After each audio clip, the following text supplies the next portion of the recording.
I did not have sexual relations with that woman, Miss Lewinsky. Hi, I'm Will. And I'm Nina. You may have heard about this impeachment thing once or twice. You've probably heard about it from the most recent case with former President Donald Trump. However, impeachment has been a part of the US government since the beginning. And it doesn't just happen to presidents. Today we'll learn what it is, how it works, and why all this happens in the first place. Let's talk about it.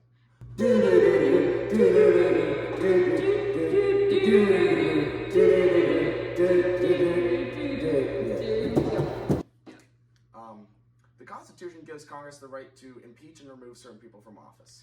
Who this applies to is sort of vaguely defined. The exact wording says the President, Vice President, and all civil officers of the United States.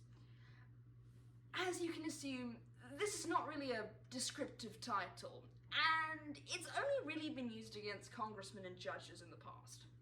The other part of this clause is also pretty unclear. It gives the possible reasons for impeachment as treason, bribery, or other high crimes and misdemeanors, which is a lot of things. It's a lot of things. Although, the process for impeachment is actually pretty simple. If the House of Representatives agrees with the majority vote, the president's impeached. But that's absurd. You can just impeach a president like that. You're right. It seems absurd, because it's not true. Impeachment is just the trial to get someone impeached. It doesn't mean the president's automatically ousted. After the House votes, the Senate holds a trial, with all of its investigations and evidence and whatnot. If they find them guilty, they can never hold a federal office again. In the situation of a president, the case is presided over by the Attorney General. Now, it's important that we, as U.S. citizens, understand this part. Are you okay? Yeah, I'm okay. Sorry about that. It's important that we, as U.S. citizens, understand this process because it's an integral part of the system of checks and balances. The ability to get rid of someone doing a job is incredibly important in a democratic society. Now, let's look at some specific cases, starting with numero uno, Johnson! My name is Johnson. I have a problem. His name is Stanton, and he sucks. This Senate's bossy. You're not my mommy. I should be allowed to kick him out. Tenure of office. God, what nonsense. I was right, and you were wrong. So now I'm impeached. Y'all don't want me, so I guess I'll leave and never come back. Psych! Now, as that song so helpfully implied, Johnson was not actually removed from office. The vote to impeach him failed by 1. Look at that graph right there. That's insane, dude. Anyways, so, the whole Johnson impeachment trial was sort of a long process brewing. Congress started to despise Johnson over his very lax approach to Reconstruction in the South. Johnson, as you might know, wanted complete amnesty. And Congress, being made up of a lot of Northern Republicans, didn't really jive with that. And then came the Tenure of Office Act of 1867, which sort of made the whole thing boil over.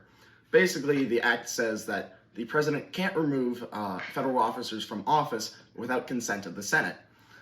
Johnson didn't like this. He tried to veto it, and then they unvetoed it, or what have you, and the law was passed. So Johnson, not happy about that.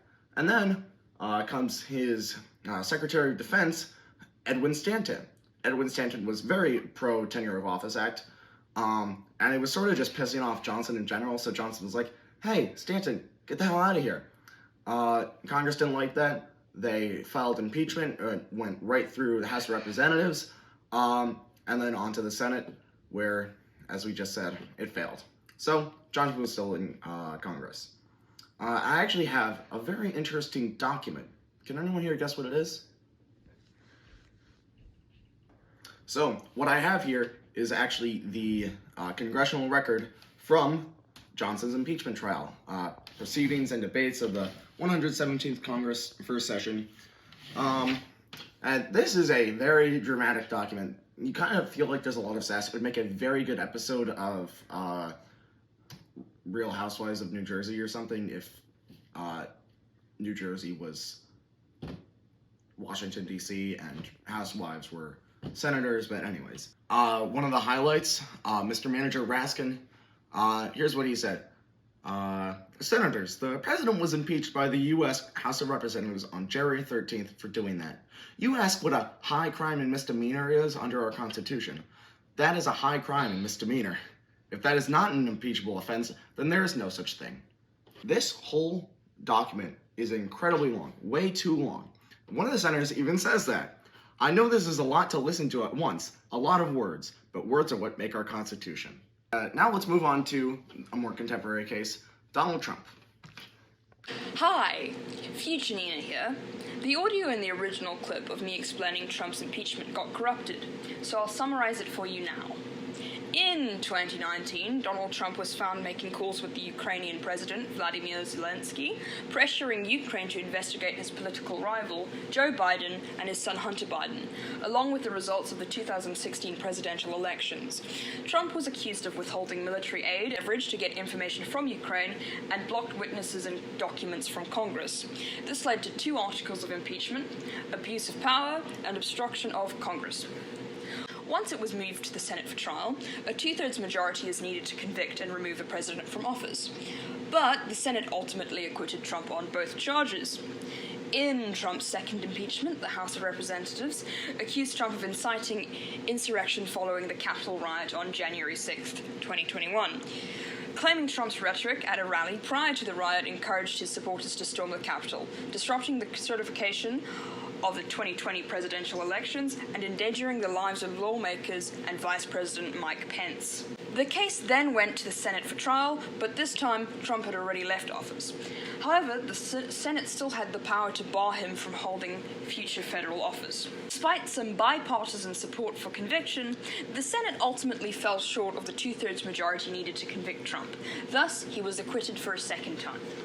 The impeachment of Bill Clinton is notable because it revolves around a sex scandal involving him and then White House intern Monica Lewinsky.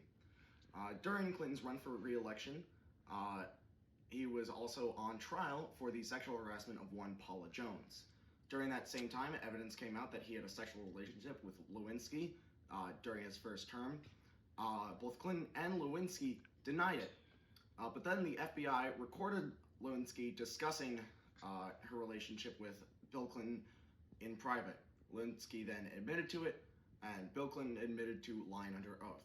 Then 4 articles of impeachment were issued to Clinton. 2 of them involved perjury, 1, obstruction of justice for lying on oath, and abuse of power for having a relationship with an intern. While Clinton was not ousted, it's still, to this day, probably one of the most famous impeachment trials in history. And now we move on to non-presidential impeachments. Coming up first was former Secretary of War William Belknap. This happened in 1876. Basically, Belknap had an $8,000 a year salary, but he was living really lavishly, and everyone was like, Belknap, what the hell's going on? Guess what he was doing? He was embezzling money. Yeah, so they didn't like this. They drafted articles of impeachment, and this is an accurate recreation of Belknap's immediate response. I'm sorry.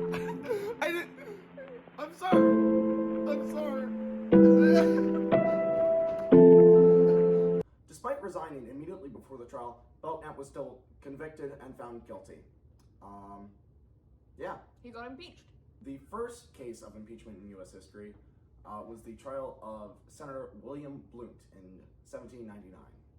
Essentially what Blount wanted to do was he wanted to take Florida, you know, the place with the alligators, from Spanish rule and give it to the UK. He planned to do this with a militia made up of frontiersmen as well as some Native American groups.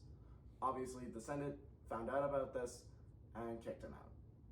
Can't be doing that. So, what did we learn today?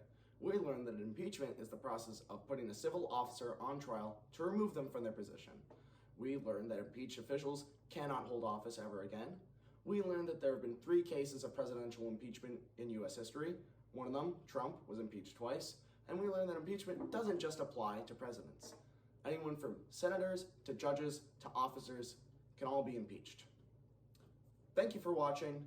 For more information, click the link in the description. And hit that subscribe button, even if there isn't one. Bye-bye.